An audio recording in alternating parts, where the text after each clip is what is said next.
Muy bien, estudiantes. Por favor, agradezco me confirmen si están viendo la pantalla, por favor. No, profe, todavía no se ve nada. No, señor. Sí, profe, acá sí. Yo sí la veo, profe. Ahora sí. Ya se ve. Ahora sí, ahora sí. ¿Se está viendo la presentación? ¿Me escuchan fuerte? Sí, profe. Sí, Sí, profe. señor. Muy bien. Bueno, entonces vamos a...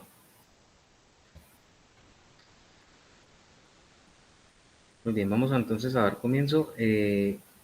Bienvenidos a este espacio formativo de esta réplica del B-Learning de pensamiento lógico y matemático, la segunda sesión. Sí, entonces recordemos, ahorita estaremos compartiendo la asistencia con cada uno de ustedes. Es importante tener en cuenta que si usted se inscribió a este espacio de B-Learning y llena la asistencia, tendrá sus puntajes. Si solo se inscribió pero no diligencia la asistencia, no será acreedor del puntaje. Y si solo llena la asistencia y no se inscribió, tampoco no podrá ser acreedor según las indicaciones de la universidad. Muy bien. Bueno, entonces pues sean ustedes bienvenidos a este espacio. Muchísimas gracias por la asistencia. Ahorita posteriormente se les estará compartiendo. Vamos a dar comienzo a este proceso formativo donde daremos comienzo a esta presentación. Vamos a iniciar con este espacio formativo. Sabemos muy bien que tenemos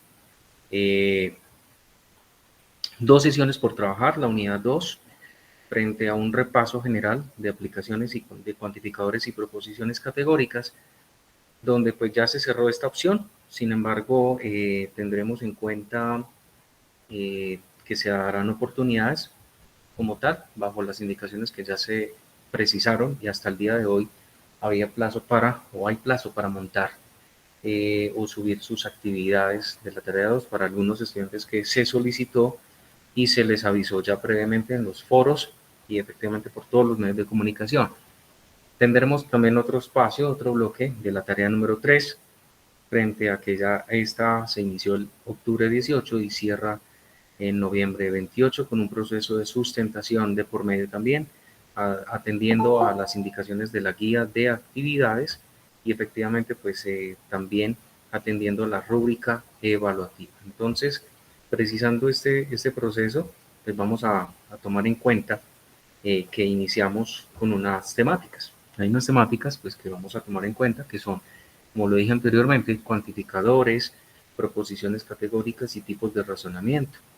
En este primer momento abordaremos por parte final lo que recoge esta teoría de conjuntos, ¿sí?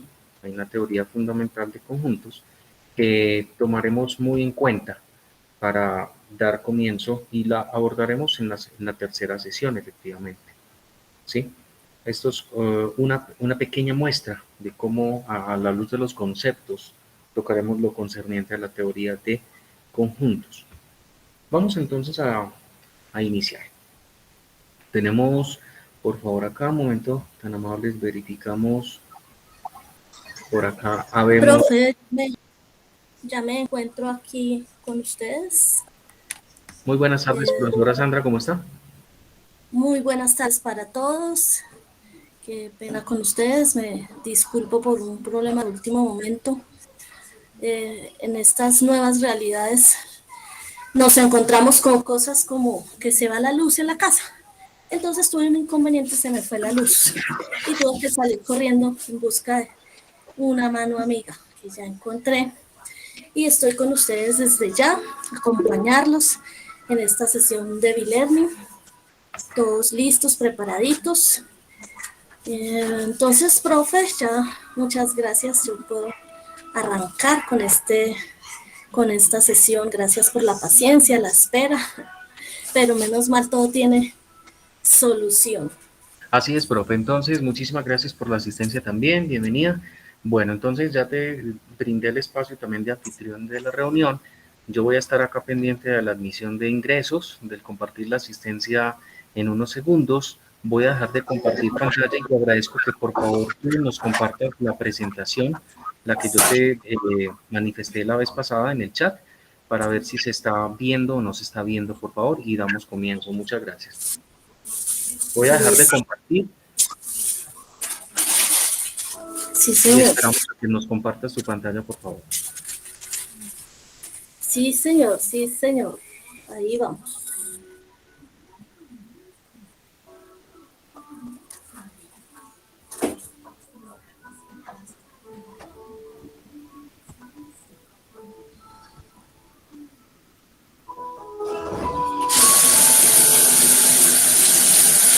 En este momento están observando.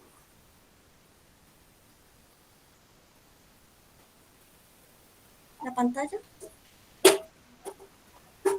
Sí, profe, se te escucha un poquito Sí, entrecortado. Ya Sí la se ve la estoy pantalla. compartiendo. ¿La pueden ver?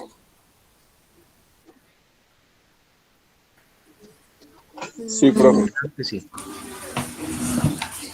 Un poquito entrecortado. Está entrecortada la Vamos a comunicación. ver si funciona mejor con audífonos. Profe, ¿la presentación la puedes poner más grande? No sé si es posible que se vea en modo presentación. ¿Así? ¿Está bien?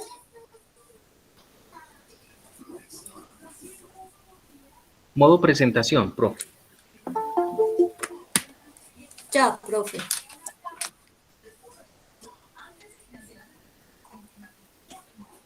Ya, profe, está en modo presentación. ¿Ahí me escuchan mejor? Tengo No, ahí la audífonos. tienes todavía. Profe, ahí la tienes todavía, pero no en modo presentación. Yo la estoy viendo en este momento. No sé si nos pueden confirmar los estudiantes cómo la están viendo, por favor. Ya quedó en la pantalla completa, profe. Sí, yo ya la tengo en modo presentación. Tal vez se esté demorando en ver, pero yo ya veo todo la pantalla del computador con la diapositiva completa. Ok, ya quedó. ¿Y el sonido mejoró? ¿Me pueden confirmar, por favor, si mejoró el sonido? Sí, profe. Eso. Voy a apagar entonces mi cámara, con eso hay una mejor recepción, ¿les parece? Bueno, profe, entonces podemos dar inicio. Claro que sí. Ok.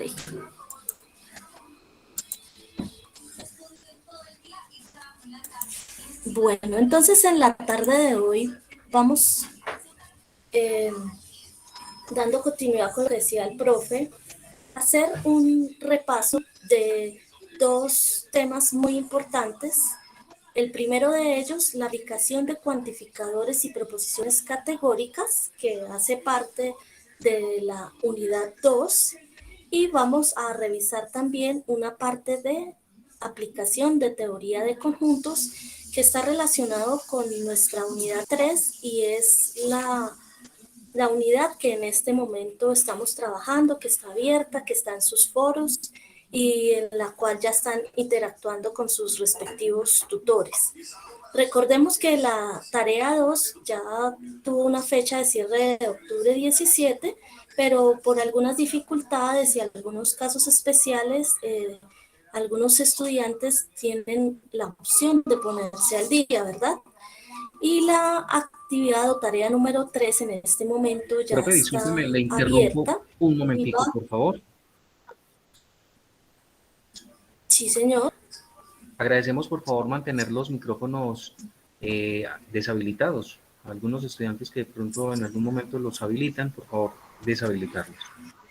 Muchas gracias. Listo. Y la tarea 3, que tiene una fecha de cierre de 28 de noviembre, estamos en este momento en los foros participando. Recuerden que esta actividad requiere una sustentación que tiene que ser de un ejercicio, el cual seleccionamos nosotros los tutores, uno de los 4 que ustedes están trabajando, y va a ser por medio de Skype. Pero previamente ustedes se tienen que registrar, agendar en el enlace que les envió el respectivo tutor al Skype o en el foro. Eso es importante que lo tengan en cuenta desde ya, porque es bueno que con tiempo hagamos ese registro, ese agendamiento de las sustentaciones. También está la opción de hacer un video, pero solamente les vale 40 puntos de 80 puntos que tiene la sustentación. En total, recuerden, la tarea número 3 tiene 150 puntos. Entonces,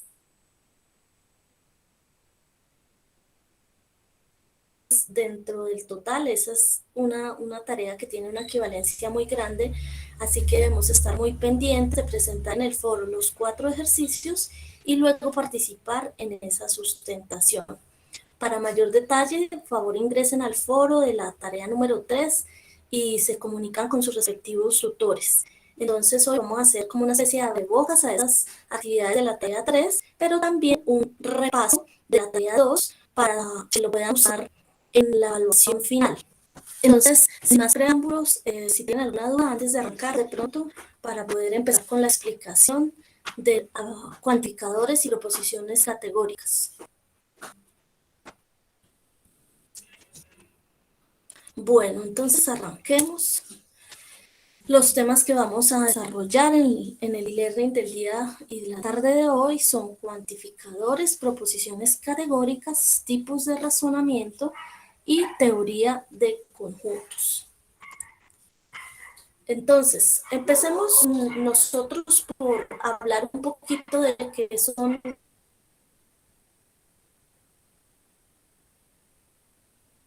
estos llamados cuantificadores. Profe, se te está escuchando entrecortada la ¿Cierto? comunicación. Esas palabras Discúlpame. que hemos utilizado Profe, en estas actividades. profe, Sandra, Como se escucha todo un poquito y entrecortada la comunicación. ¿Me escucha? sí, pero no. Aló, profe, no sé, no tengo idea por qué será. El internet está bien aquí, pero no sé por qué. Chicos, nos confirman, por Sí, favor, si profe, se lo está escucho bien, escuchando pero bien. no sé por qué se escucha entrecortado. Ya, profe, ya sé que puede ser. Deme un segundito que venía conectada de mi celular. Y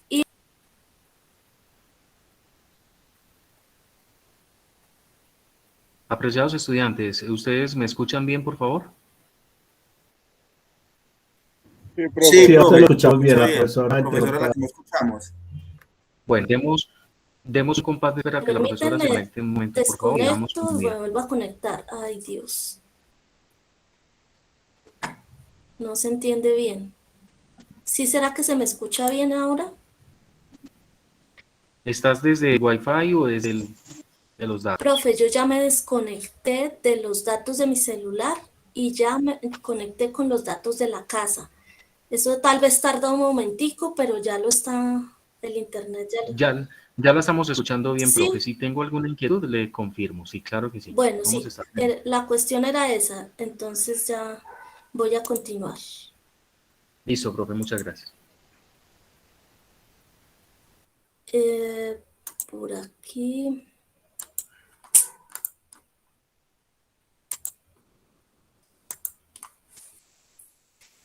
Entonces, cuantificadores, ¿sí? ¿Qué son esos cuantificadores?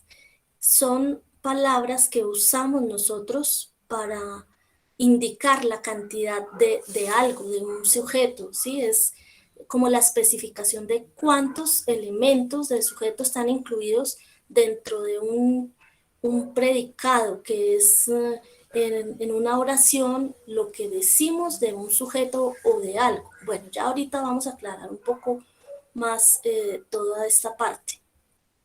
Tenemos nosotros dentro de los cuantificadores, los más conocidos como todo, alguno, ninguno, es dentro del lenguaje natural nosotros utilizamos estas expresiones. De pronto no sabemos que se llaman cuantificadores, pero normalmente la estamos utilizando cuando decimos están todos los estudiantes o no hay ningún asistente, cosas así. Estas palabras las llamamos cuantificadores, que significan o especifican una cantidad de algo. Dentro de la estructura de las oraciones podemos decir que tenemos cuantificadores, todo, ninguno, alguno. Tenemos lo que es el sujeto, es sujeto, persona, cosa, animal, persona, de la que se está hablando en el que llamamos el predicado. Y la cúpula es el verbo como tal que vamos a utilizar en estas oraciones o preposiciones que también matemáticamente estamos nosotros manejando en este curso. Así que de pronto con un ejemplo lo vamos a revisar. Dentro de los cuantificadores que nosotros tenemos y utilizamos matemáticamente está el que llamamos el cuantificador universal, que está representado con este símbolo, que es como una especie de A al revés, y es para representar una operación lógica cuando todos los valores de X pertenecen al conjunto con el cual se está relacionando. Se lee para todo X, o para cada X, o todos los X, ¿cierto? Entonces tenemos en un ejemplo, a partir de una proposición X donde nos dice que X es mayor que 9, el cuantificador lo podemos leer como todos los números reales son mayores que 9. Entonces ahí estamos utilizando ese cuantificador universal como todos y lo simbolizamos de esta manera, con una A al revés, que significa para cada X o todos los X. Ese sería el cuantificador universal, que denota todo. Tenemos otro cuantificador que se llama el cuantificador existencial. Su representación o su símbolo es esta letra, la E, como al revés también, X. Y se lee existe por lo menos uno. Por lo menos uno indica que al menos uno de los elementos de un conjunto cumple con cierta propiedad o cierta característica. Entonces, un ejemplo de esto podría ser P de X es un número primo. Si eliminamos la variable X, podríamos decir que dentro de este cuantificador existencial existe por lo menos algún número primo. ¿Dónde? En algún conjunto de algo. Pero cuando utilizamos existe por lo menos, ya debemos identificar nosotros que esto es un cuantificador existencial, ¿sí? A diferencia del cuantificador universal, donde hablamos de para todo. Aquí es por lo menos algún, ¿sí? Esa es la diferencia, vayamos notando esas diferencias.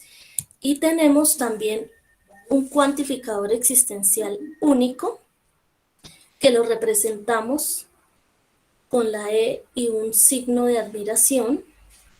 Y existen casos donde se hace referencia a uno y solo un elemento del conjunto. No hay otra opción sino solamente ese. En el caso, por ejemplo, fue Miss Universo en el año 2018. X fue Miss Universo en el año 2018. Cuando hablamos así, decimos que solamente existe esa única Miss Universo. Miss Universo solamente hay una en el país. ¿Y cómo se leería? ¿Cómo lo representamos simbólicamente? De esta manera. Con esta E, el símbolo y P de X, ¿sí? ¿Y cómo se leería en lenguaje natural? Existe un único X que es Miss Universo en el año 2018. Cuantificador existencial único. Solo existe eso y nada más.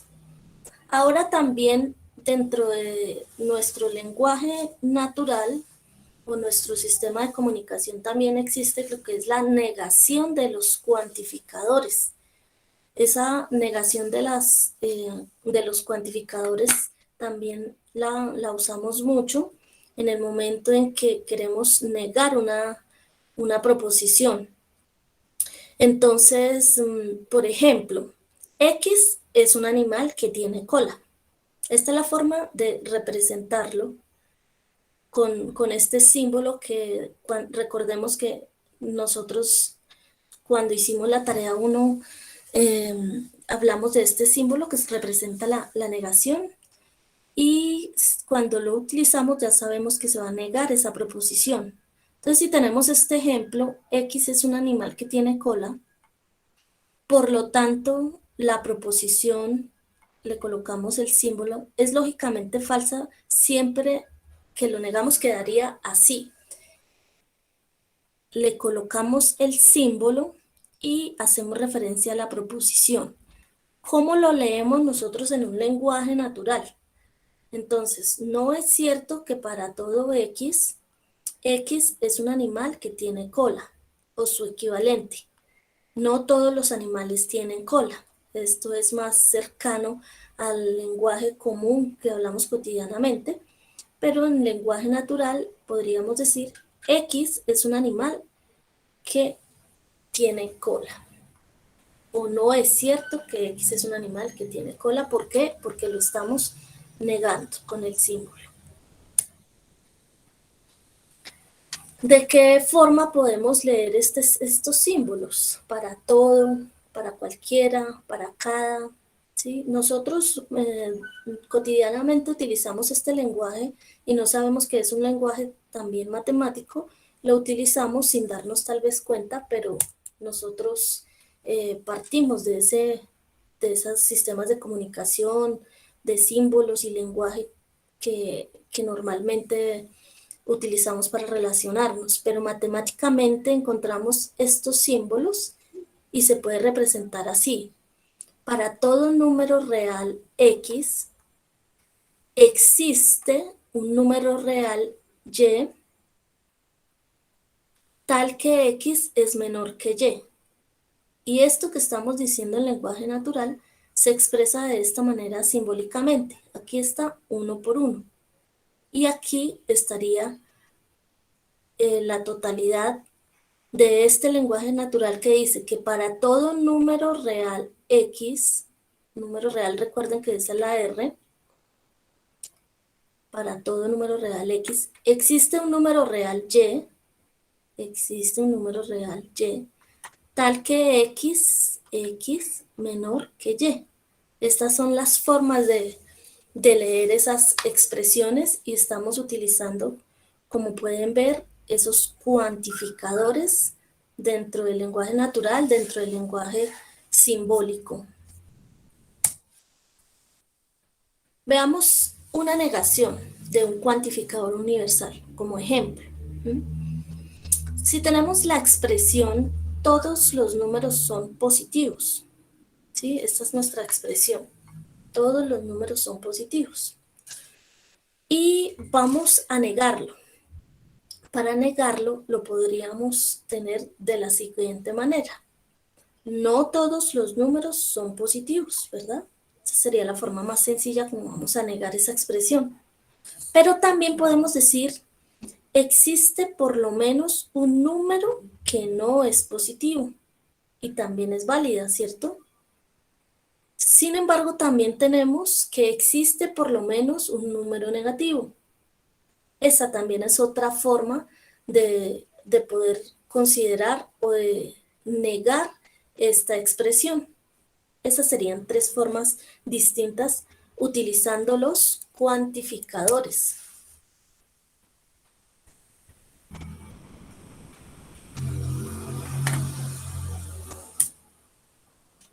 Entonces, recordemos que el cuantificador es una expresión que determina la cantidad de elementos que están dentro de una proposición o de una oración.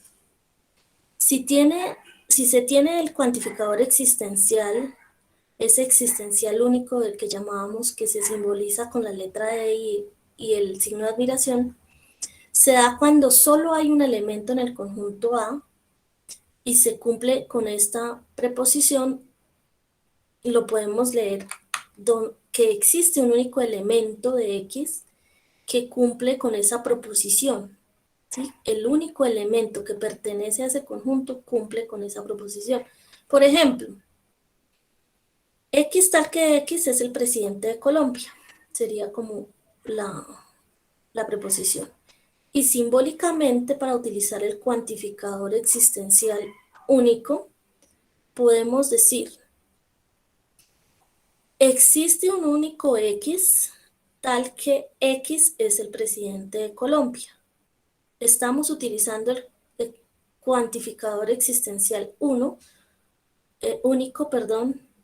y decimos que simbólicamente de esta manera, y lo leemos que existe un X tal que es el presidente de Colombia, porque es existencial único, no existe otro, ese es el único. En estos casos usamos ese cuantificador y simbólicamente lo representamos así como lo podemos ver aquí, o como lo podemos ver aquí, ¿sí?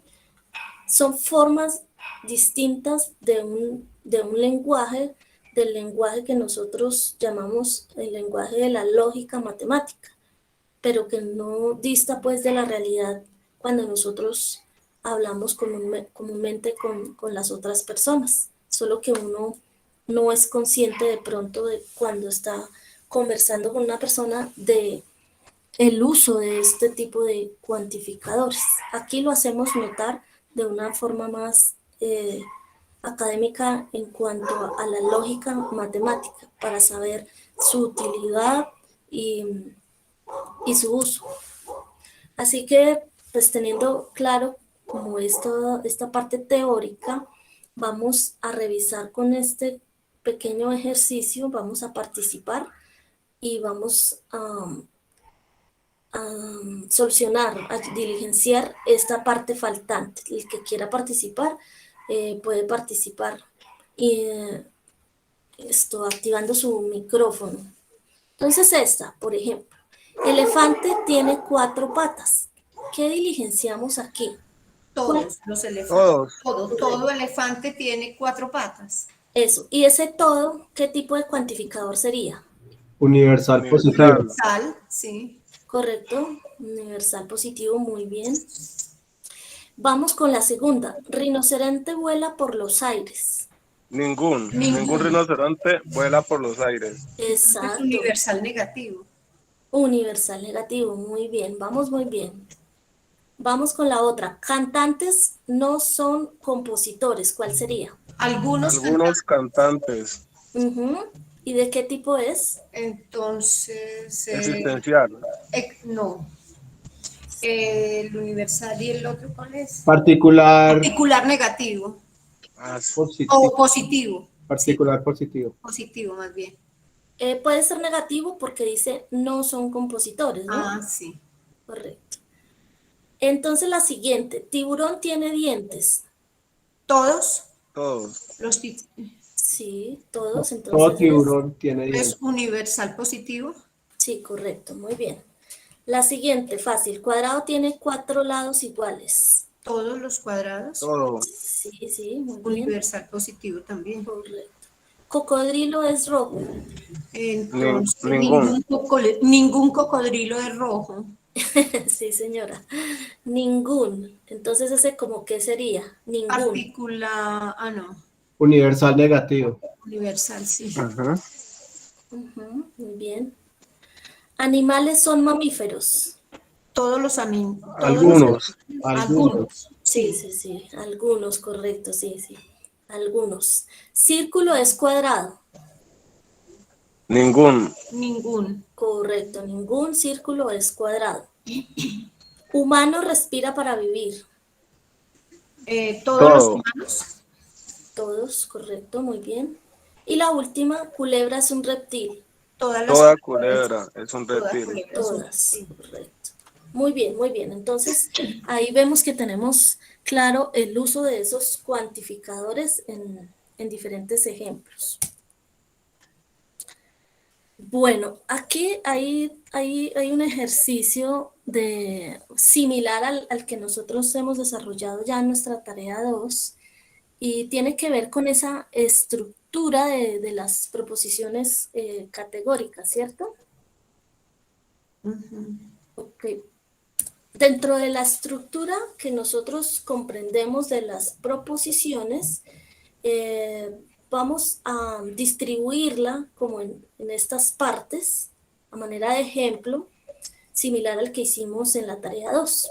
Entonces vamos a partir de dos proposiciones, cualquiera de las que tenemos aquí, para comprender cómo se puede establecer esa estructura. Entonces, tomemos cualquiera de las que está aquí, el E, por ejemplo. Tenemos la proposición P y la proposición Q. Si nosotros llevamos estas proposiciones a esta tabla, como para identificar sus partes o estructura, tenemos la proposición como tal. La proposición en este caso sería P. P. Sí, P. Listo, acá colocamos P. El cuantificador de esta. Algunos. Algunos. Entonces Algunos. aquí colocaríamos la palabra algunos. ¿Sí? ¿Cuál es el término o sujeto de esta? Automóviles. Automóviles. Sí, perfecto. Automóviles. Muy bien. La palabra automóviles aquí. La cúpula o el verbo. Son. Son. Son. Sí, es más conocido como verbo. Mm. Y el predicado, recuerden que es Costosos. Costosos. correcto. El predicado es lo que decimos de ese sujeto que son los automóviles. Entonces, en este caso, costosísimos. Pero si tomamos la proposición Q y la llevamos a la tabla, ¿qué cambiaría aquí? La cópula. No son la cópula. Ujú. ¿Y qué más cambiaría? Puede ser el cuantificador. No, porque Sigue son siendo algunos. algunos. El Sigue cuantificador. siendo algunos. Automóviles sigue siendo lo mismo y no son es lo que cambia. Aquí lo único es que estamos La negando Q, y cambiaría la proposición, que ya no es P, sino Q. y la estamos negando, ¿cierto? El verbo como tal sigue siendo son, pero lo estamos negando. Esa sería parte o un ejemplo de cómo nosotros podemos establecer la estructura de acuerdo a la tabla sugerida pues en esos ejercicios, como para entender más la distribución de cada una de las proposiciones. Recordemos entonces que igual ustedes ya lo han trabajado bastante, estos tipos o formas típicas de cuantificadores que tenemos, que son la tipo A, E y O, ¿cierto? Y entonces dentro de esas tenemos la universal afirmativa o cuantificador universal y su cualidad es afirmativa, que es el repaso de lo que acabamos de hacer en esos ejemplos. La de tipo E también es universal negativa y su cualidad es negativa, cuantificador universal. La de tipo I nos muestra un particular afirmativo, una clase particular afirmativa con un cuantificador particular y cualidad afirmativa. Ya la tipo O es particular negativa, pero su cualidad es negativa. Esto entonces, ahorita más adelante lo vemos mejor como en un esquema, en este esquema, este gráfico de relaciones entre las diferentes proposiciones que nosotros hemos trabajado.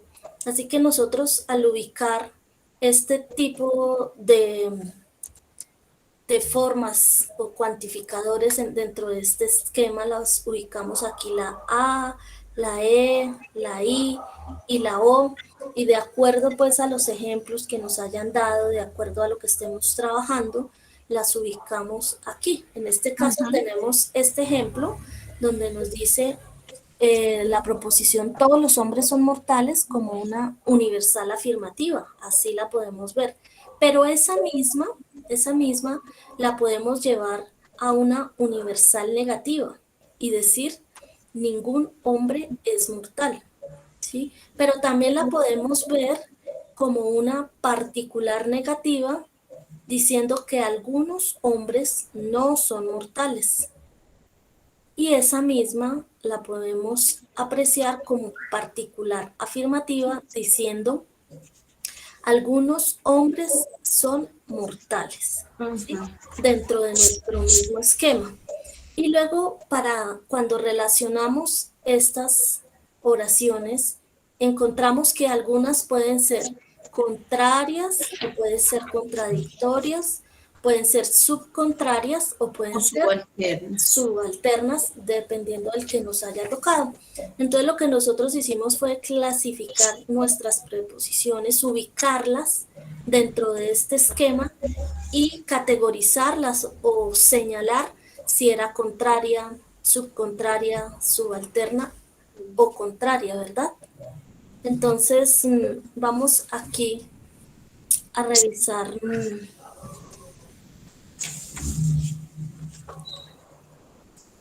este ejemplo. Pues ya hicimos varios iguales ubicando los diferentes tipos de cuantificadores, así que vamos a recordar como los tipos de cuantificadores y su símbolo para tener como presente esta parte simbólica también, para luego poder hacer una lectura en un lenguaje natural. Si estamos utilizando el universal afirmativo, entonces recordemos que este es el símbolo utilizado y el ejemplo es todas las plantas son verdes, universal afirmativo. Vamos con el universal negativo. Un ejemplo sería: ningún estudiante reprobó la materia pensamiento lógico. Y esa negación, recordemos, estos símbolos son los símbolos de negación, que si los anteponemos ya sabemos que se está negando esa preposición. Tenemos el existencial afirmativo cuando decimos, como en este ejemplo, algunos hombres son sabios, y se denota con la letra E, una E como al revés. Pero si tenemos el símbolo negándola, tenemos ese existencial negativo. Por ejemplo, algunas aves no pueden volar, ¿sí? Con el hecho de colocarle el símbolo ya lo estamos negando. Y el existencial único, no es ni negativo ni afirmativo, que le agregamos ese signo de admiración y ya sabemos que es único, es un existencial único. Por ejemplo, hay un único equipo ganador, hay una única Miss Universo, o hay un único presidente, ¿cierto? Esos serían como los ejemplos para recordar de estos cuantificadores. Y existen asimismo también como unas equivalencias entre estos cuantificadores. Uno puede utilizar el lenguaje de una manera o de otra y decir lo mismo. Profesora, ¿me escucha? Sí, señor. Por favor, agradecemos a Beatriz Londoño suspender, por favor, lo que se refiere al audio. Muchísimas gracias para que no se generen interferencias. Muchísimas Disculpen, gracias. sí, Claro ya que lo sí. hago. Disculpen. Muchas gracias. Puedes continuar, profesora. Muchas gracias. Listo, entonces estos cuantificadores los podemos nosotros utilizar de diferentes formas, como en el lenguaje natural, y decir una misma idea, una misma oración, pero utilizando diversos cuantificadores. Por ejemplo, nosotros podemos decir que todos los estudiantes son responsables, ¿sí? Pero eso también equivale a otra forma, otra oración que podría ser: todos los estudiantes no son perezosos, ¿sí? Y estaríamos apuntando pues a lo mismo. Y las equivalencias que relacionamos en este momento usan diferentes tipos de cuantificadores. En este caso, por ejemplo, podemos negar también esta preposición y decir que no es cierto que algunos estudiantes no sean responsables. Es una equivalencia, es la misma idea, pero con diferentes cuantificadores. En lenguaje simbólico podría ser de esta manera: el universal afirmativo y negamos con un existencial negativo. La misma idea.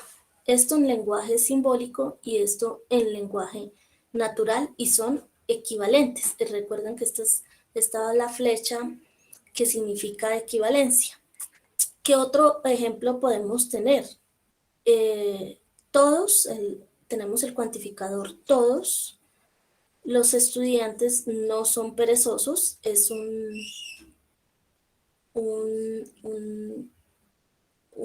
una oración que se está negando y que la podemos decir igualmente con otro cuantificador que es: no existe algún estudiante que sea perezoso.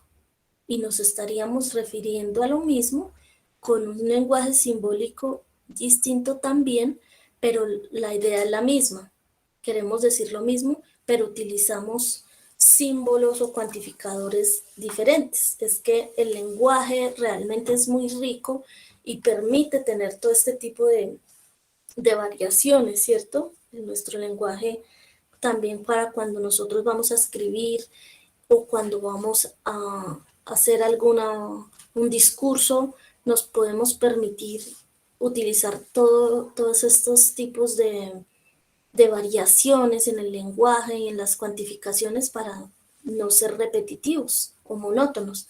Para esto nos sirve también para aprender a hacer un lenguaje discursivo un poco más rico en el vocabulario, porque esto también es semántica y es también comunicación. Entonces estos cuantificadores nos sirven para eso también. Hasta ahí pues realmente todo como la diferenciación entre los diferentes cuantificadores que existen y que hemos venido trabajando. Pero también hablamos nosotros y lo complementamos con esas proposiciones categóricas, que recordemos que es un enunciado acerca de los miembros de dos clases y de la relación entre ellos. O sea, cuando nos referimos a ellos utilizamos la letra S y la letra P.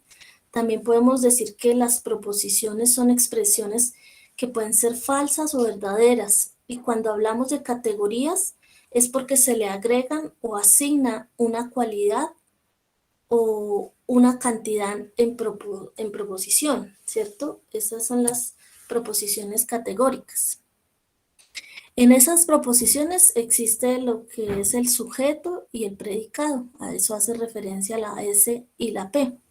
El sujeto es aquello de lo que se habla o de lo que se dice algo.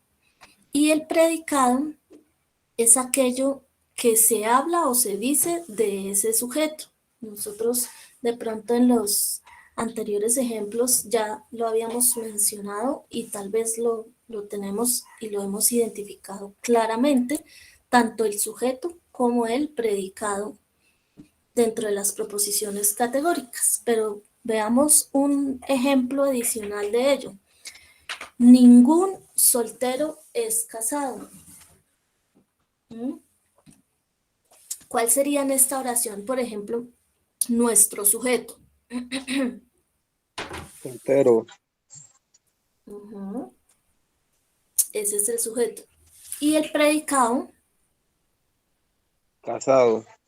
Correcto, así que eso que decimos del soltero es el predicado. Estamos diciendo que ese soltero es casado. Y el cuantificador en este caso, que sería ningún, ¿cierto? Le agregamos además el cuantificador a nuestra proposición. Y nuestro otro ejemplo, algunas, es el cuantificador. Nuestro sujeto, motos Honda, no son, ¿y qué estamos diciendo de las motos Honda? El predicado, que son fabricadas en Japón, ¿cierto? Esa es como la estructura.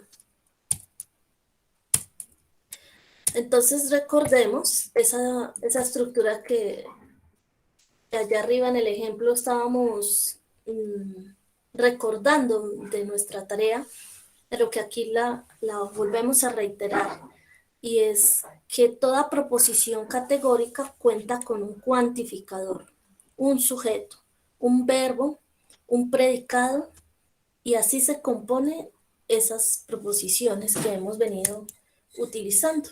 ¿Sí? Ya les había más o menos aclarado qué es cada una de ellas y ya lo conocemos por los ejemplos que vimos arriba, pero recordemos otros dos ejemplos.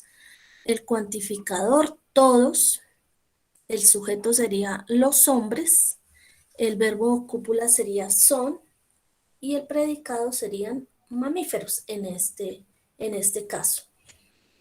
Ustedes en el anterior ejercicio ya habían también identificado esta parte, entonces es conocido para ustedes. Otro ejemplo sería: algunos casados son felices. Entonces esta parte es manejable para todos nosotros y ya lo logramos identificar como estructura de las proposiciones categóricas.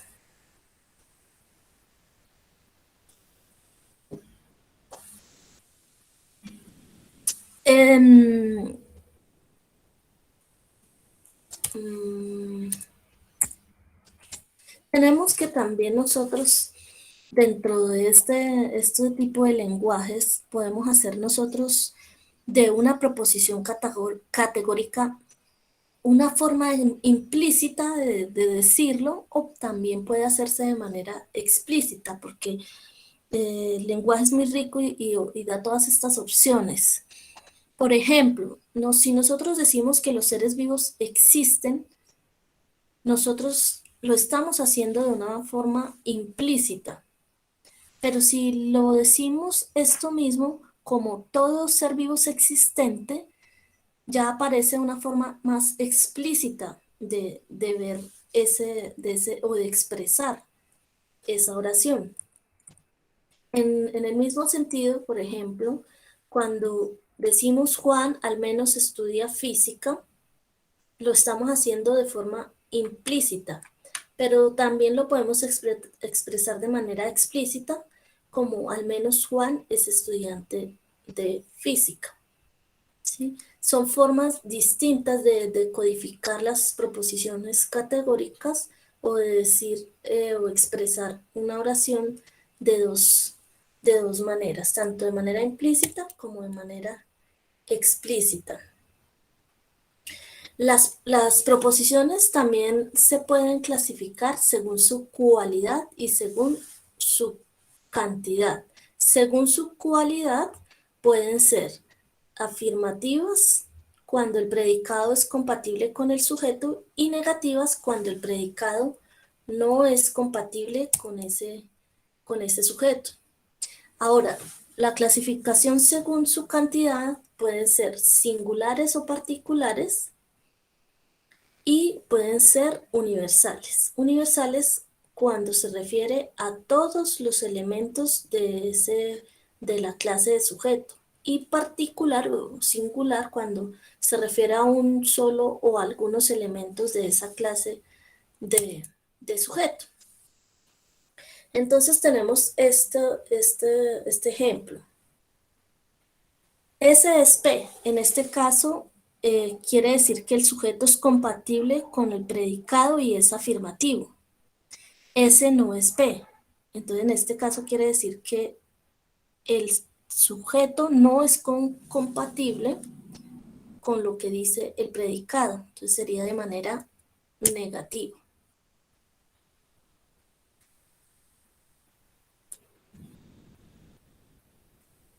Bueno, entonces nosotros ya revisamos también este cuadro de oposición y ya vimos cómo se podrían clasificar esas proposiciones categóricas con un ejemplo, y también lo podemos revisar aquí con respecto al sujeto y al predicado, ubicar estas categorías de sujeto y predicado dentro de este cuadro de oposición.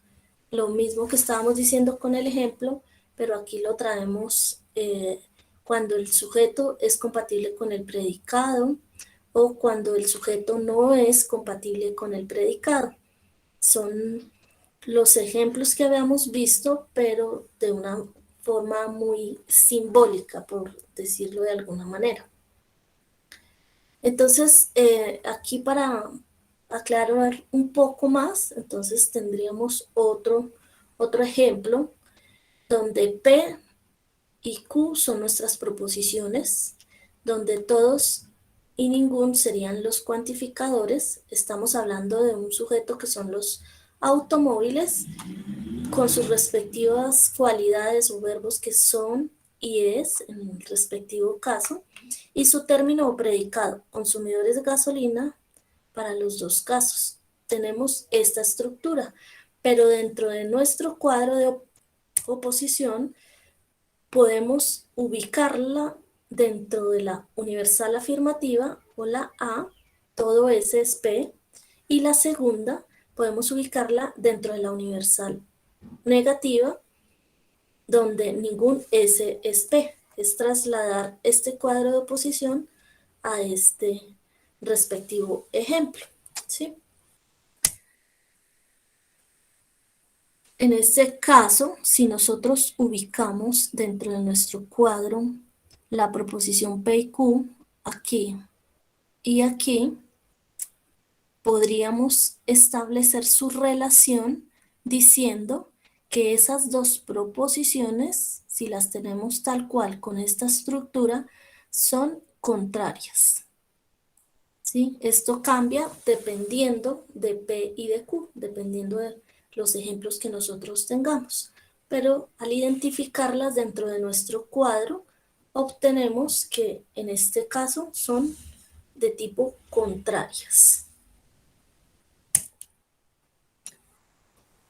En este segundo ejemplo, tenemos todos P, todos los automóviles son eléctricos. La organizamos de acuerdo a su estructura. Algunos automóviles son eléctricos, la clasificamos y luego en nuestro cuadro de oposición la identificamos como universal afirmativa y para este caso como algunos particular positivo, afirmativa. Y obtenemos dentro de nuestro cuadro de oposición, para este ejemplo, para estas dos proposiciones, un resultado que es subalternas. La P frente a la Q, vamos a decir que son, en este caso, proposiciones subalternas.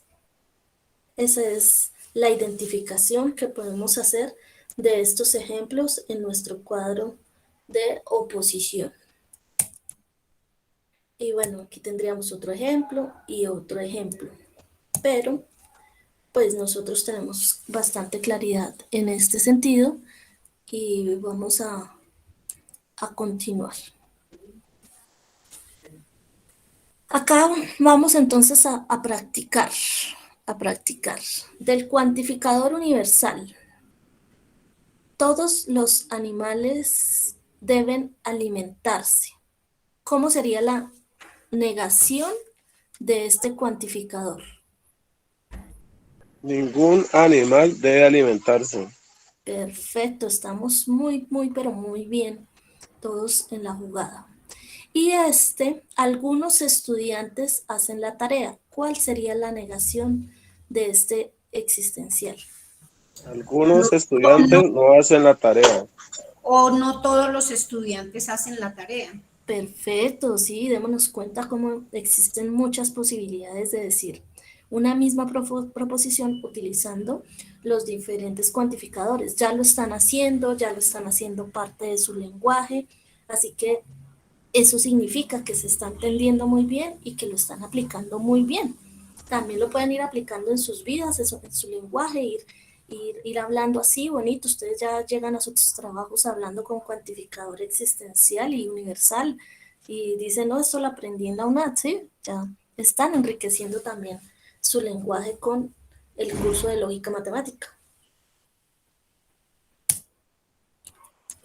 Bien. Bueno, son diferentes posibilidades. Muy bien. Aquí tenemos otros ejemplos, practicando un poco. Algunos estudiantes del curso están conectados a la web. Todos los estudiantes del curso están conectados a la web.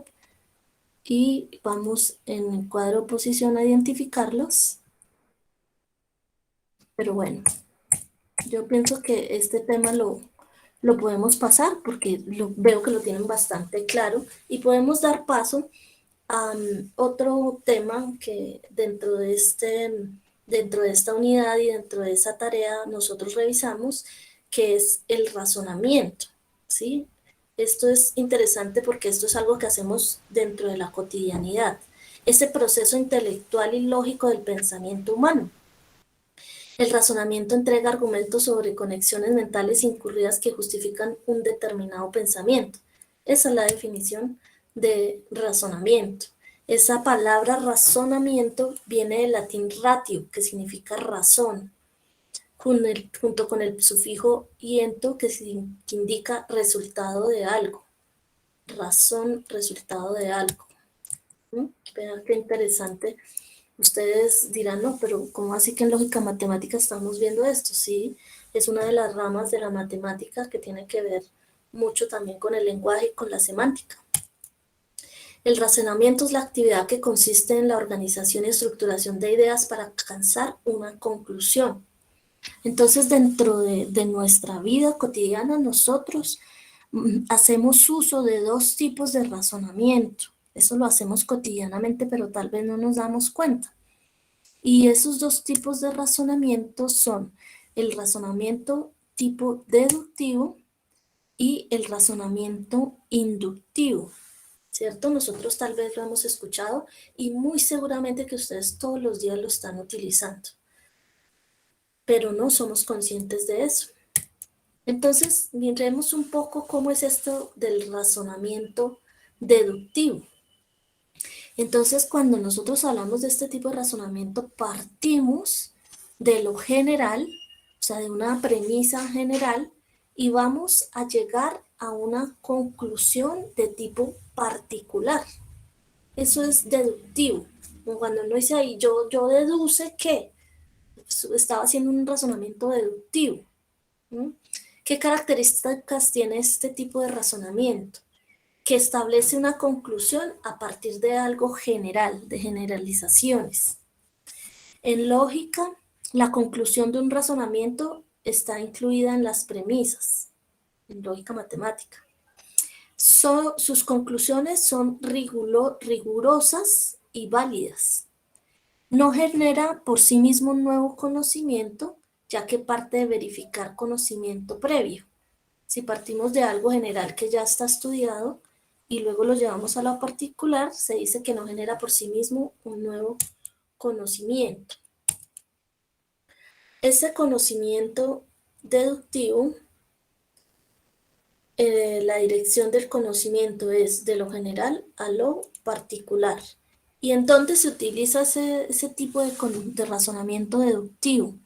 En las ciencias formales como la matemática y la lógica. Entonces, en este curso hemos utilizado mucho este tipo de razonamiento deductivo, partiendo de lo general para llegar a lo particular. Por ejemplo, veamos este ejemplo. Los murciélagos son animales mamíferos que duermen de día y vuelan de noche. Los animales que vuelan tienen alas. Por lo tanto, los murciélagos tienen alas. Si ven, tenemos un razonamiento de tipo deductivo, porque nuestra conclusión es que los murciélagos tienen alas. ¿Y de dónde sacamos que tienen alas?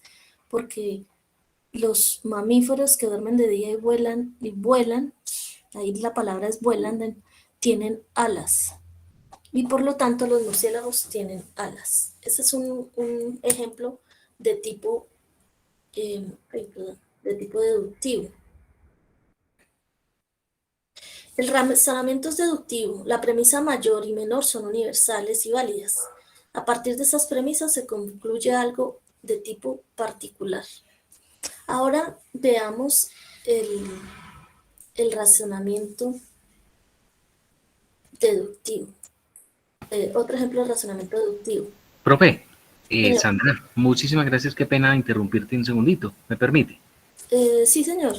Claro que sí. Bueno, apreciados estudiantes, voy a proceder en este momento a compartir el enlace de asistencia por acá por el formulario del chat de esta sala para que por favor lo diligenciemos uno a uno todos los elementos que allí se solicitan. Recordemos que ese diligenciamiento valida siempre y cuando como usted se haya matriculado, se haya inscrito a la sesión de B-Learning por medio del campus virtual para su asignación de puntaje, ¿sí? Entonces tengamos esto muy presente, recordemos que esto es un requisito fundamental. Es importante reiterar lo siguiente, 3 puntos. Lo primero, si usted se inscribió y llena el enlace de asistencia, o sea, se inscribió por el campus común y corriente como ya el instructivo se ha enviado, obtendrá sus 15 puntos de esa segunda sesión. Si usted se inscribió pero no diligencia esta asistencia, no será acreedor. Y tercero, es que si usted se asiste a esta sesión, llena la asistencia, pero no se inscribió con antelación a esta sesión como tal o al espacio de B-Learning, no será acreedor. Entonces, queremos ser muy contundentes y muy claros con esta precisión porque pues es una directriz institucional de parte de los lineamientos básicos para el proceso con B-Learning. Listo. Entonces, profe, pues puede continuar. Yo ya voy a compartir el enlace por acá de asistencia. Agradezco. Listo, profe, muchas gracias. Entonces, el razonamiento deductivo, recordemos que parte de lo general para llegar a lo particular. Entonces, en este ejemplo tenemos, los ciclistas deben tener buen físico. Eso es una premisa. La otra premisa es Nairo Quintana es ciclista. Entonces de ahí nosotros podemos llegar a una conclusión haciendo un razonamiento de tipo deductivo. ¿Cuál sería entonces en este caso esa conclusión si le ponemos el razonamiento deductivo? ¿Cuál creen ustedes que podría llegar a ser esa conclusión? Nairo Quintana tiene buen estado físico. Correcto, muy bien. Ese es un razonamiento de tipo deductivo, ¿sí? Porque partimos de esa parte general que todos los ciclistas deben tener buen físico y llegamos a un caso particular de Nairo Quintana, pues entonces decimos que Nairo Quintana, como es ciclista, pues debe tener buen físico, muy bien. Ahora otro ejemplo. Toda planta nace, se reproduce y muere. Otra premisa. Toda rosa es planta. ¿A qué conclusión podemos llegar de tipo deductivo?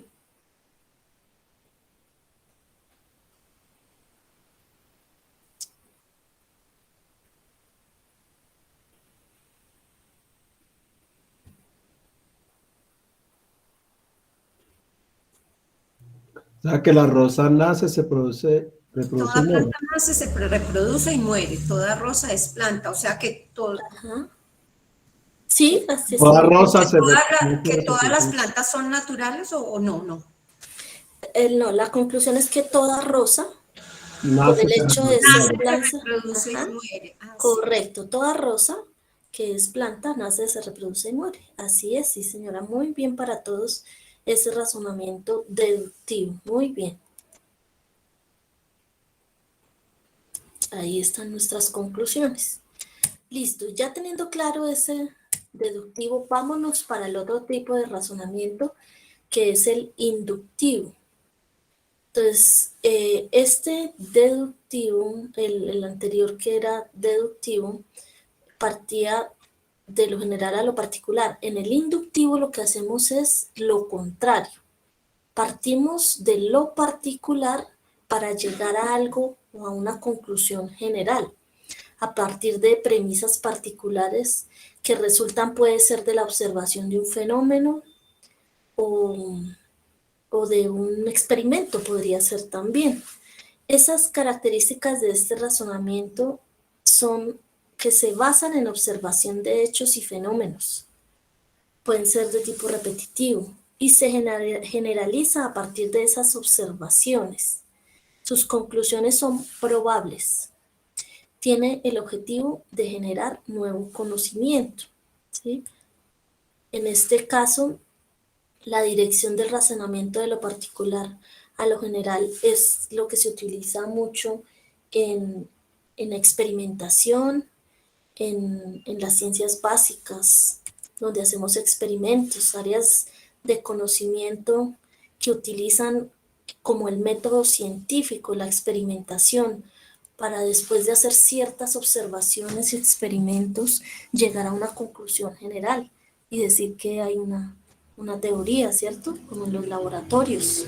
En los laboratorios es donde más comúnmente encontramos este tipo de razonamientos, donde partimos de ciertos fenómenos que están siendo estudiados uno por uno de manera particular para ver si el comportamiento es similar y de esta manera poder llegar a dar una conclusión o generar una teoría. ¿Qué ejemplos tenemos? Bueno, por ejemplo, el cumpleaños de Pedro fue el día lunes un año cualquiera. Él notó que el siguiente año caería un martes y que caería el miércoles en 2 años, así sucesivamente. Sin comprobarlo, él dijo, mi cumpleaños volverá a caer el lunes dentro de 7 años.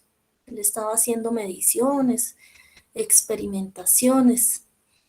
Él estaba usando un razonamiento inductivo, porque sí o porque no.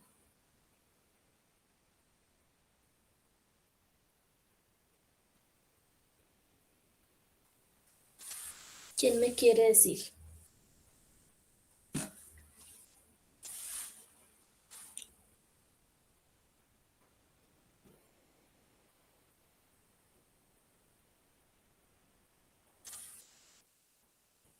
Sí, es un razonamiento inductivo porque va de lo particular a lo general. El siguiente año caería Ujú.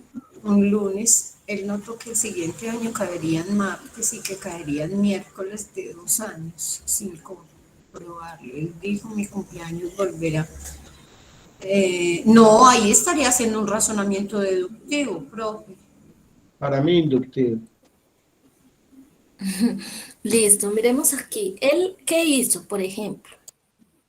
Pedro notó similitudes y diferencias en cada día que cae su año. Para los 3 años, él analizó solamente 3 años. Notó que el día de la semana era diferente para cada año. Luego generalizó sus observaciones asumiendo que había como un patrón o una conducta similar. Y él formó una conjetura.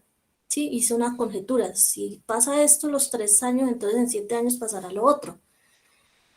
La conjetura fue, si mi cumpleaños es X años, después de mi último cumpleaños, la próxima vez caerá X días de la semana después de mi último cumpleaños. Lo que él aplicó fue una conjetura para hacer como una especie de predicción. Aunque eso no era necesario en el proceso de razonamiento de tipo inductivo. No era necesario, pero sí lo hizo. Él usó el razonamiento inductivo porque hizo una conjetura sobre un patrón o unas observaciones para luego generalizarla y dar como una especie de conclusión o generar una teoría. Cuando él dijo, si este año pasa esto y luego vuelve y pasa esto, entonces en 7 años volverá a pasar. Y notó que había como un comportamiento allí, como si él lo hubiese llevado a un experimento y hubiese hecho ciertas definiciones y hubiese notado que empezó eso a comportarse de la misma manera y de ahí dijo, lo que va a suceder es tal cosa. Entonces él sí partió de supuestos año a año y de observaciones y anotó y anotó y anotó y de eso particular de que sucedía cada año logró generar una teoría de tipo general y utilizó él el razonamiento inductivo. Profe, entonces una cuestión, o sea, en ese momento yo lo analicé como deductivo, o sea, sin valerme de que estábamos viendo la parte inductiva. Entonces ahí me refiero yo a que nosotros debemos, tanto en el estudio como en la vida, en el diario vivir, analizar muy bien la forma como se expresan los cuestionamientos, porque es muy fácil entonces uno equivocarse, porque es como, tiene mucha similitud y de pronto hay un punto, ¿cuál sería el punto que uno analice enfáticamente o que le haga énfasis en ese análisis para uno poder pensar si esto es una inducción o esto es una deducción. Ujú. Allí podría ser que cuando uno habla de inductivo, la conclusión no existe todavía si yo no hago el análisis previo, sino que tengo que hacer un análisis de ciertas cositas para llegar a esa conclusión. Si él no se hubiese puesto a analizar que este año pasó esto, que este año pasó esto, no había podido llegar a esa conclusión general. Al revés hubiera sido como adivinar qué va a pasar, pero decir, en 7 años cumplo un martes. Partió de esa premisa general, pero ¿cómo supo? No había nada que comprobara eso. Tenía que hacerlo al revés, empezar a mirar este año y anotar, el otro año y anotar. Si no, no podía llegar a esa conclusión. Tal vez con la práctica uno se dé cuenta o con los ejemplos y va analizando, como tú dices, puede llegar uno a confundirse, pero eso solamente lo hace como la práctica. La práctica, la práctica. De pronto el consejo es que revisemos o entendamos que ese de tipo inductivo siempre se relaciona como con el método científico, donde tú tienes que partir de unas experimentaciones básicas para lograr llegar a una teoría general. Siempre lo relacionamos con el laboratorio, con semillitas, con anotar el comportamiento de hoy creció 1 centímetro, creció otro centímetro, experimentos, para llegar luego a una conclusión. Esta planta crece 2 centímetros por día. Sí, siempre partimos como de observaciones y experimentos para poder llegar a una conclusión general en este método inductivo. Importante la información y pues de verdad que muy importante tenerla presente porque se quiere decir con eso que lo que siempre han dicho, por lo menos en el programa que yo estoy siguiendo, es muy importante crear conciencia, ¿sí? O sea, como pensar y analizar a conciencia. Muchas gracias por ese tip, que para mí es un tip muy interesante y de verdad que sí, ya me queda mucho más claro. Muchas gracias. Ay, con muchísimo gusto. En la cotidianidad uno es más al revés, ¿cierto? Uno parte como de siempre de eso que ya está dicho y llega uno a conclusiones. Uno es así, uno es más deductivo. Ay, sí, yo sí deduje eso. Pero uno es poco inductivo porque este es tipo de conocimiento es más utilizado, digamos, como por los científicos, ¿sí? Aunque uno también es investigador y uno empieza a indagar cositas y llega a conclusiones después de experimentar, pero solo después de experimentar y analizar. No toma ya lo que está hecho y dice, sí, como este ejemplo, digamos. Juan compró un carro de marca Renault y salió muy bueno. Experimentó, lo compró, salió bueno. Pero luego Andrea también compró un carro de marca Renault y salió muy bueno. Ese es otro experimento. Y luego Teresa, y luego compraron carros y les salió muy bueno. Ya porque ellos tuvieron esa experiencia, yo puedo llegar a la conclusión. ¿A qué conclusión puedo llegar? Que todo carro marca Renault sale muy bueno. Ajá, pero porque ellos ya lo experimentaron, ¿cierto? Ya lo experimentaron otros.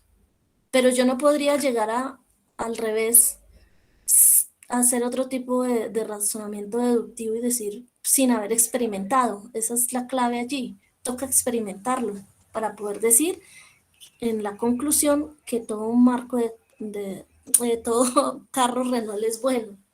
Toca experimentarlo. ¿Sí? Profe, una pregunta ahí. Uh-huh. Ahí pues son solamente 2 personas. Yo con esos 2 ya puedo llegar a la conclusión universal o llegaría a la conclusión particular. No, sí, esto digamos con 2 experimentos o 2 ejemplos es muy poquito uno como para generalizar. Uno tendría que tener estadísticas, ¿cierto? Con unas estadísticas. Este ejemplo es como muy básico, pero uno para poder llegar a una conclusión de este tipo tendría que basarse en estadísticas y mirar de las encuestas de satisfacción de clientes qué porcentaje de los 100 últimos carros Renault que compraron, cuál fue el grado de satisfacción. y ahí sí puede uno llegar a una conclusión. Porque así con 2 personas, pues como muy no muy confiable la información. Aquí siempre se debe basar uno mucho en los datos y sobre todo en datos, así como dice él, que sean verídicos y que sean abundantes, no sacar deducciones así como tan a la ligera, sino con grandes datos en este tipo de razonamiento inductivo. Aquí en este otro ejemplo, bueno, aquí se repite el ejemplo, pero la idea es como Juan salió a la lluvia y se mojó, pero luego Teresa salió a la lluvia y se mojó. ¿Cómo cuál conclusión podríamos llegar ahí? Y luego salió otro, María, Juan, y salieron y se mojaron. ¿Cuál es la conclusión? Todo el que salga a la lluvia se moja. Ok. Y esa conclusión puede ser positiva, afirmativa y negativa, ¿no? También porque atrás también lo decíamos. Esto puede ser positivo, digo, negativo o positivo. Porque ¿qué pasaría en el caso donde Juan sale a la lluvia, pero lleva sombrilla? Se moja un poquito, pero se moja los pies tal vez solamente. Cosas así pueden suceder, hay variaciones. No quiere decir del todo que tenga que ser ese tipo de razonamiento verídico, real, porque en los experimentos, cuando la gente se pone a experimentar con ratones, por ejemplo, y a mirar sus comportamientos, a veces las conclusiones pueden ser positivas o negativas. Todos los experimentos que han hecho para el coronavirus, por ejemplo, a veces los resultados pueden ser positivos, negativos, pueden ser verdaderos o pueden ser falsos. Pero ¿qué pasa ahí? Lo importante es que se experimenta de varios datos y de varias observaciones para poder llegar a esas conclusiones.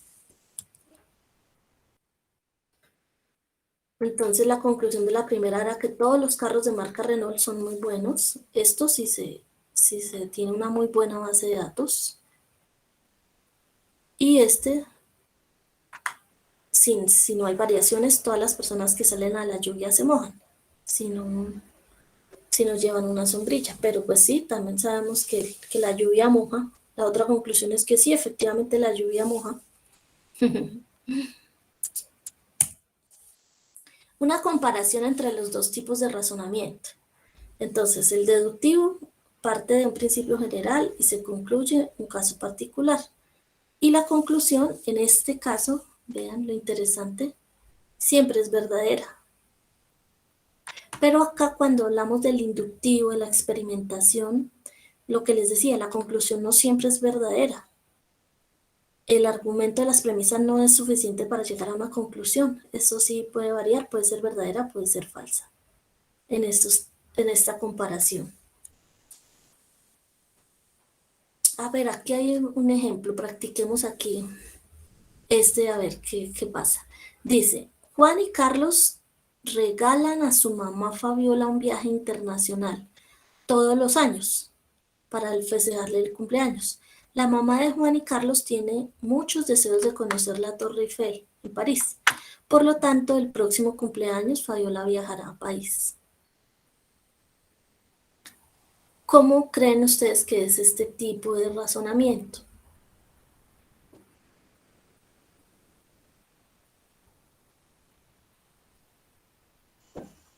¿Deductivo?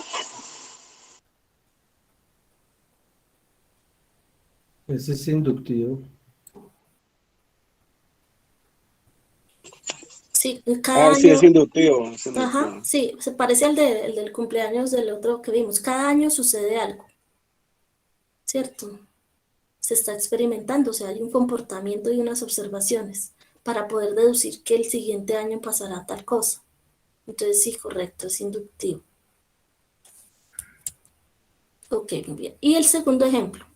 El consumo de fibra frecuente acompañado de una dieta balanceada puede ayudar a disminuir los niveles de colesterol. Una forma de reducir el riesgo de padecer enfermedades cardiovasculares es mantener un adecuado nivel de colesterol. Por lo tanto, el consumo frecuente de fibra para reducir el riesgo de padecer enfermedades cardiovasculares, creo que falta un pedacito ahí. Ay. ¿Qué tipo de razonamiento es este? Deductivo para mí sería, profe. Porque partimos de qué. De la deducción, Del universal. o sea, que el consumo de la fibra, o sea, están dando una información del consumo de la fibra, de una Un consumo frecuente. Ujú. Correcto, sí, sí, todos tienen la razón y tienen la idea. Partimos de algo ya general, algo que ya ha sido estudiado y lo trasladamos a un caso particular de, de consumo de fibra para reducir el riesgo de padecer enfermedades cardiovasculares, y ahí ya estaríamos hablando de un pensamiento de tipo deductivo, ¿sí? Porque pasamos de lo general a lo particular. Yo creo que han comprendido bastante bien esa idea. De todas formas, esto es una cuestión como de práctica también, ¿cierto? Cuando ustedes en sus análisis diarios y van caminando y dicen, esto es deductivo, esto es inductivo, y ustedes con frecuencia lo hacen, pero no somos conscientes de que utilizamos a diario este tipo de razonamientos, tanto inductivo como deductivo, en nuestras vidas diarias. Bueno, y entonces ya como finalizando, pues la Sí, muy buenas tardes. última parte, señor. Hablo con Luis, el de Copeomas. ¿Cómo? ¿Cómo está? Muy bien, muchísimas gracias. ¿Ya pudo recoger a mi señora madre, Alicia? Luis Fernando tiene el micrófono activado. Profe, ya lo cerró. Esas cositas a veces nos pasan. Entonces, en nuestra unidad 3, nosotros vamos a hablar de lo que es la teoría de conjuntos. Profe, qué pena interrumpirla ahí, una consultica. Sí, Ya que señor. terminamos el otro tema, un momentico, no me quedó claro mucho lo de implícito y explícito, como un segundito nomás eso, qué pena. En el caso de Juan, implícito y explícito, no me quedó muy claro cuándo era implícita y explícita. Ese puntico nomás, antes de avanzar con este otro punto, si es posible, o lo dejamos para el final. Podríamos dar otro ejemplo cuando... profe Luis Fernando, ¿de pronto se te ocurre un ejemplo para explicar mejor esta parte de implícito y explícito? Sí, ¿me escuchan ahí? Sí, profe. Bueno, cuando te refieres, o sea, cuando se refiere explícito e implícito en contenidos, la pregunta del estudiante, agradezco que me la indique bien, porque es que, o sea, cuando uno trata bueno, Por ejemplo, en el caso de Juan, arriba, profesora, se puede ver un poquitico, son varias diapositivas atrás. Hablaba de Juan, que es implícito y explícito. Espérate, qué pena. Qué pena hacerle volver hasta ahí, pero le estaba esperando a ver para empezar otro tema y... Sí, correcto. Creo que era por ahí. Sí, ya por aquí. pero tienes que ver con el razonamiento, tiene que ver con el Sí, razonamiento. que queda implícito. Aquí, por ejemplo, profe. habla que esta es una forma implícita. Juan al menos estudia física. Y que la explícita era la otra parte, que al menos Juan estudia física. No me quedó muy claro esa parte implícita y explícita. Bueno, efectivamente. Mira que, por ejemplo, acá nos están diciendo, o sea, es que los seres vivos existen. Esa es una forma implícita, y la forma explícita es que todos, o sea, los seres vivos es porque hay una generalización, pero no se determina el saber como tal. O sea, es muy implícito el indicar a que alude a un universo en general, porque yo digo los seres vivos, pero ¿cuáles? Pueden haber muchos en donde yo estoy en este momento, pueden haber otros en otra ciudad, en otro departamento, en otra sede. Cuando yo digo ya todo ser vivo es existente o existe, ¿sí? Como tal, yo ya estoy tomando todo el universo, todo el referente, ¿sí?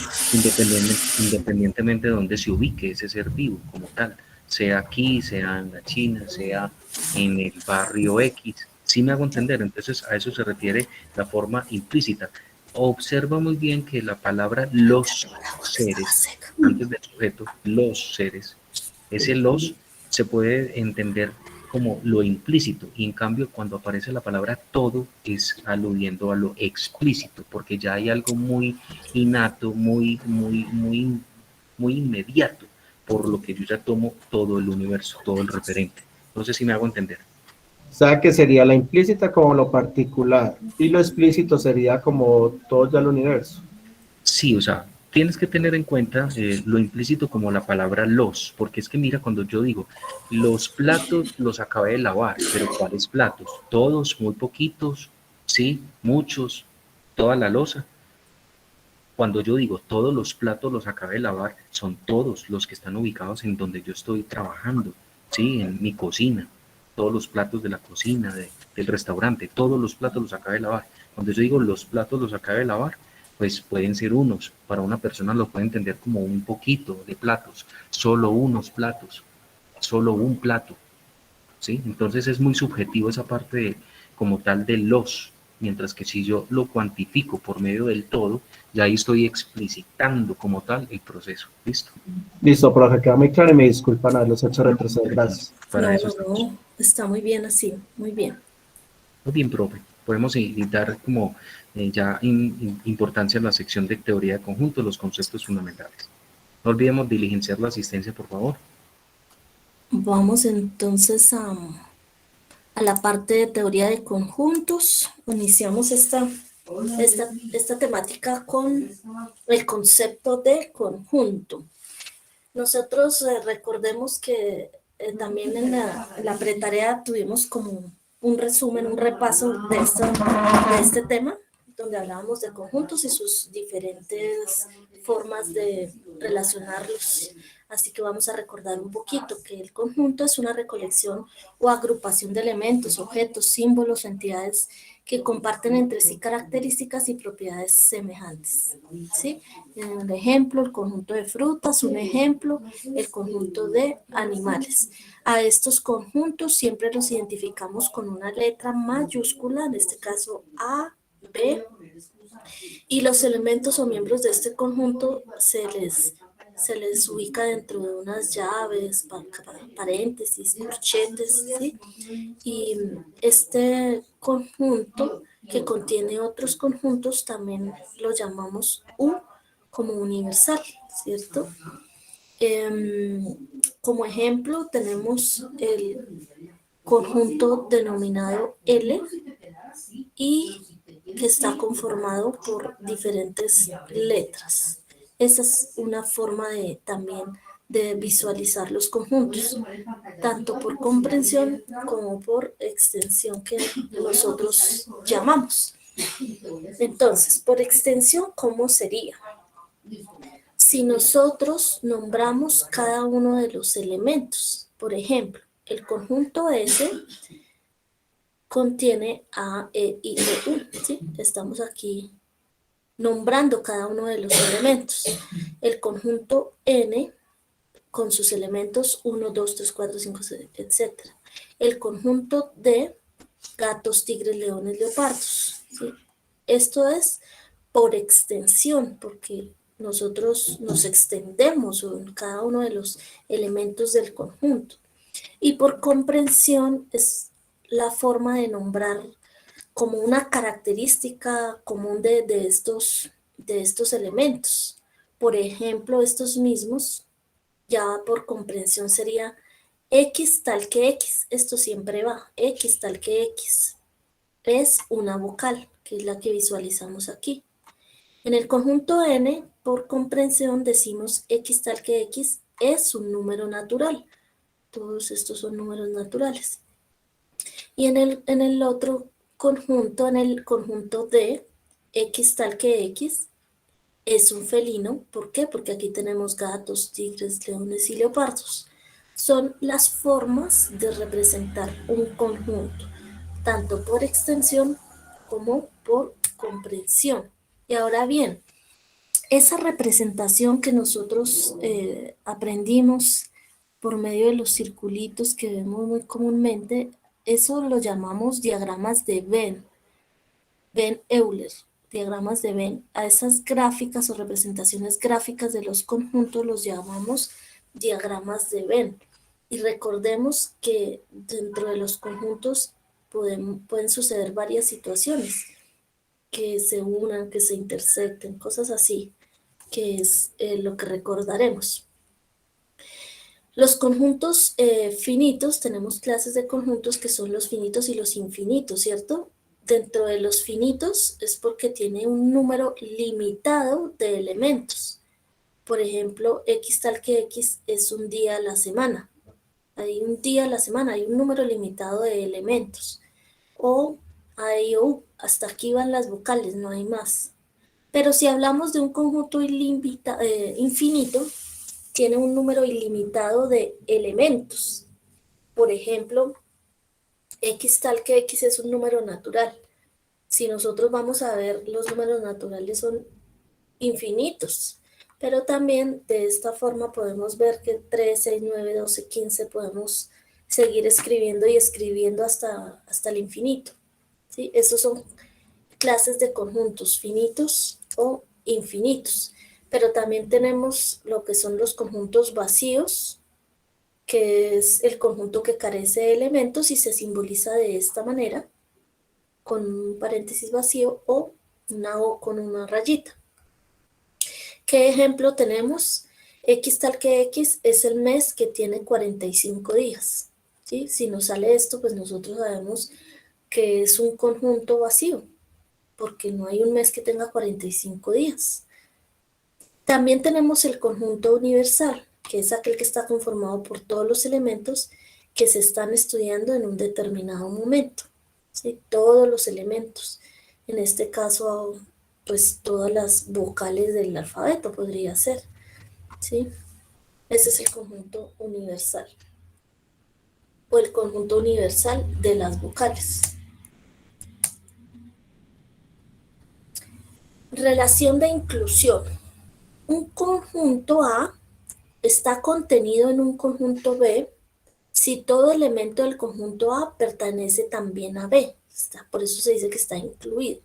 Y se simboliza A incluido B.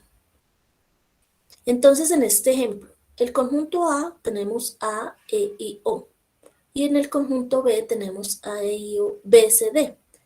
Entonces decimos que el conjunto A está incluido en el conjunto B, porque todos los elementos del conjunto A están incluidos también o se repiten en el conjunto B. ¿Listo? Si existe por lo menos un elemento de A que no pertenece al B, se dice que A no está contenido en B. O decimos también que A no es un subconjunto de B. Y se simboliza de esta manera. A esto le trazamos una línea y decimos que A no está contenido en B. En este caso, ¿cómo sería? El conjunto A es A, E, I, O, U. Y el conjunto B es A, E, I, O, B, C, D. Como no está contenido totalmente A, E, I, O, U, entonces decimos que A no está contenido en B, ¿cierto? Porque no es idéntico, mientras que fijémonos que aquí sí estaban todos aquí no, aquí falta una letra, así que no está contenido en B. Esa es la gran diferencia y esa es una relación de inclusión. Ahora la relación de disyuntos.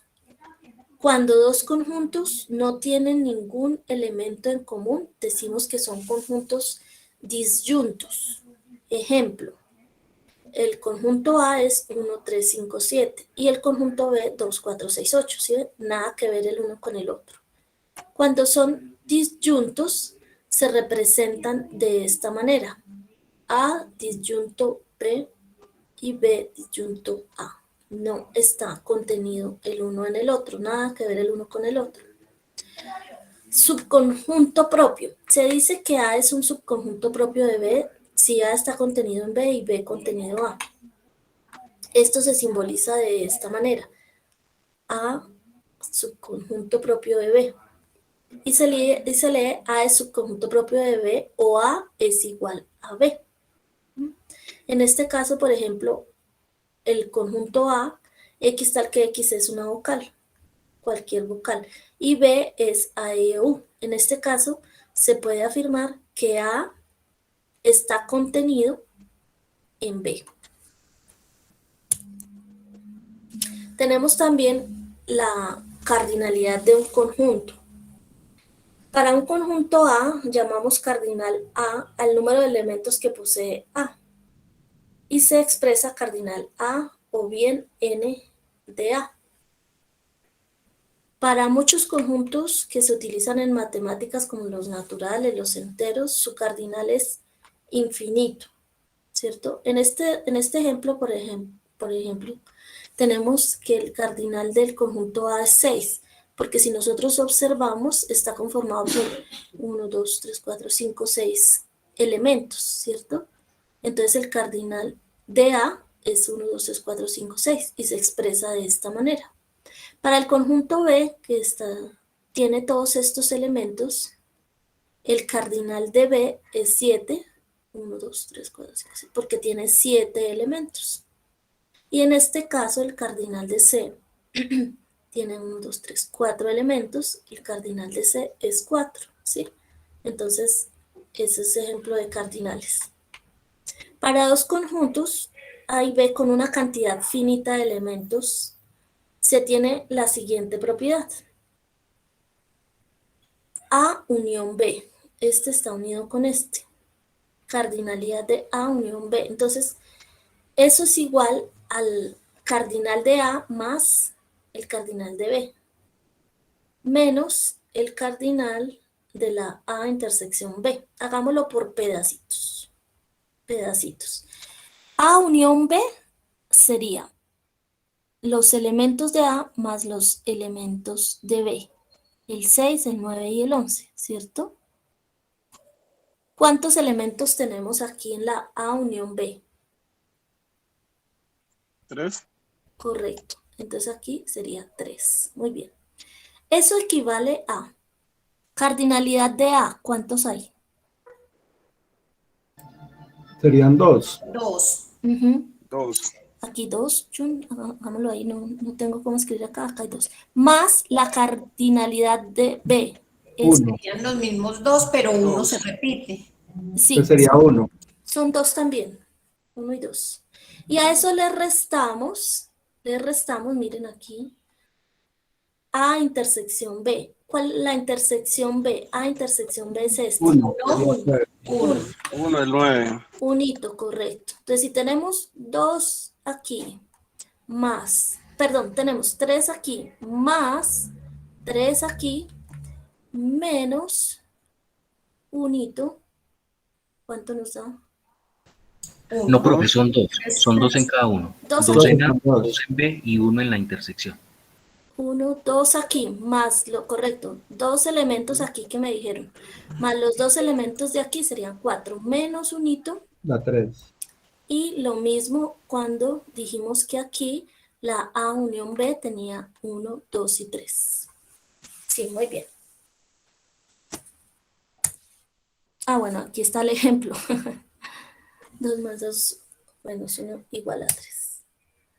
Bueno, ¿qué operaciones tenemos entre conjuntos? Nosotros entre conjuntos podemos hacer operaciones como A unión B,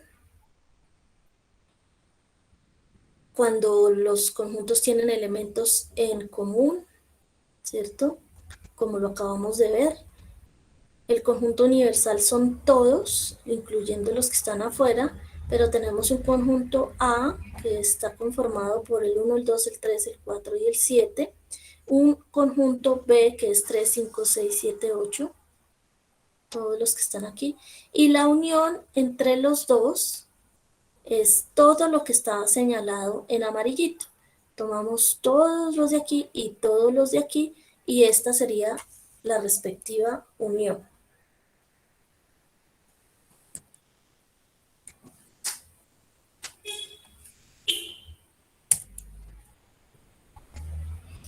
Bueno, unión, aquí está. Cuando esos dos conjuntos no tienen nada en común, aquí tenían en común el 3 y el 7, pero en este otro ejemplo tenemos el conjunto A, 2, 4, 6, 8, y el conjunto B, 1, 3, 5, 7, 9. Y resulta que no tienen nada en común. Entonces, la representación en diagrama de Venn de esta unión sería de esta manera, ¿cierto? Esa sería la unión porque no tienen nada en común. Pero ahora veamos la intersección. La intersección que representamos mediante esta N se define con los elementos comunes de A y de B. Así que si tenemos el conjunto A, los mismos elementos 1, 2, 3, 4, 7, y el conjunto B 3, 5, 6, 7, 8, y vamos a identificar solo la intersección donde se unen los dos, lo que tienen en común, entonces encontramos que sería solamente el sombreado es la parte de la mitad donde está lo común, que es el 3 y el 7. Esa sería la intersección y se representa así en los diagramas de Venn. Si resulta que los conjuntos no tienen una intersección, pues simplemente no hay intersección. No hay forma de representarlo, no hay nada, no se puede colorear en amarillito nada, porque no hay intersección, ¿cierto? No hay intersección entre A y B, es un conjunto vacío. Ahora la diferencia de conjuntos, cuando hay dos conjuntos y a uno le restamos lo del otro, A menos B, por ejemplo. Tenemos el conjunto A, el mismo conjunto, y le vamos a restar el conjunto B, todo lo que hace parte del conjunto B. En este caso el conjunto B es 3, 5, 6, 7, 8, todo esto. Y nuestro conjunto A, 1, 2, 3, 4, 7. Pero entonces le vamos a quitar esa partecita y la vamos a restar de A y nos queda solo lo que está subrayado en amarillito. Eso significa la diferencia de conjuntos A menos el conjunto B. Y nos resta lo que está en amarillito. Si ellos dos no tienen nada en común y a A le restamos B, se representaría de esta manera. No hay nada que restarle, no hay. Y se representa en diagramas de Venn de esa manera. Esa sería la diferencia entre conjuntos. La diferencia semántica está representada por un triangulito. Se define como la diferencia de A unión B y de A intersección B. Esa diferencia semántica entonces la hacemos por partes. Primero hacemos la A unión B y a eso le restamos la A intersección B. En este caso, por ejemplo, con los mismos conjuntos que teníamos, partimos de la A unión B, que era todo subrayado, y a eso le restamos o le quitamos la intersección, que era la parte amarillita de la mitad, y en diagramas de Venn nos daría de esta manera el A intersección B. Y el resultado es 1, 2, 4, 5, 6 y 8. Lo que está en color amarillo. Esa es la representación gráfica y esta sería la representación en números. Si no hay elementos en común, esa diferencia simétrica o semántica simétrica se representa de esta manera. Si no hay elementos en común. Y el conjunto complemento. ¿Cómo se representa el conjunto complemento? Se representa mediante una C pequeñita, AC, el cual está formado por los elementos que pertenecen al conjunto universal, pero no pertenecen al conjunto A. Por ejemplo, si el universal, que es todo lo que está por fuera, es 1, 2, 3, 4, 9, hasta 9, y el conjunto A es 1, 2, 3, 4, 7, cuando decimos A complemento, es todo lo que no pertenece a A, pero que está en el complemento. En este caso sería 5, 6, 8 y 9. Esto es lo que está en A, pero ¿qué no está en A? Todo lo que está 5, 6, 8 y el 9 que está por fuera, que hace parte del universal. Y esa sería la forma como mediante diagramas de Venn se representa el conjunto complemento. Bueno, ese es como el repaso de la teoría de conjuntos que haremos hasta el día de hoy. Entonces no sé si tienen alguna inquietud al respecto de unión, intersección, diferencia y complemento de conjuntos.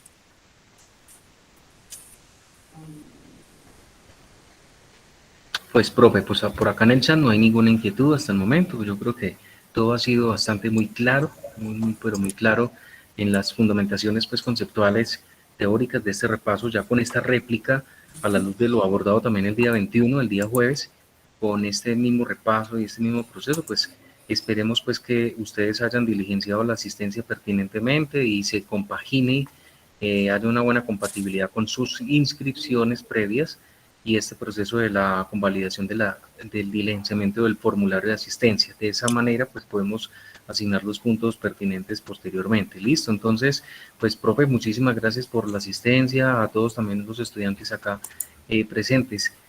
Gracias por este espacio formativo, ha sido muy acogedor, pues, como encontrarnos. Recordemos que podemos avanzar en el desarrollo de nuestras actividades, consecuentemente, pues, en las sustentaciones también, recordarles su participación oportuna en el foro a tiempo, no dejar todo por último momento, y también recordarles que en la tercera sesión de B-Learning pues estaremos abordando fundamentalmente todo lo que concierne a las ejercitaciones de los ejercicios correspondientes a la unidad 3, o sea, esta sección que hicimos como una abrebocas de teoría de conjuntos, y ya tocaremos lo que corresponde a las aplicaciones, problemas de aplicaciones y la ejercitación respectiva. Entonces, pues, agradecerles a la profesora Sandra, a todos los estudiantes, pues, excelente, muchísimas gracias. Pues, ese es un espacio para ustedes. Muchísimas gracias, una feliz tarde, y profesora Sandra, pues estamos en comunicación ya la próxima semana, el lunes, Dios mediante. Muchas gracias, profe. Profe, muchas gracias, muy amable. Una feliz tarde para Muchísimo gusto a todos. ustedes, claro que sí. Muchas gracias, profe. Profesora Sandra, gracias. Profesor Luis Fernando, gracias.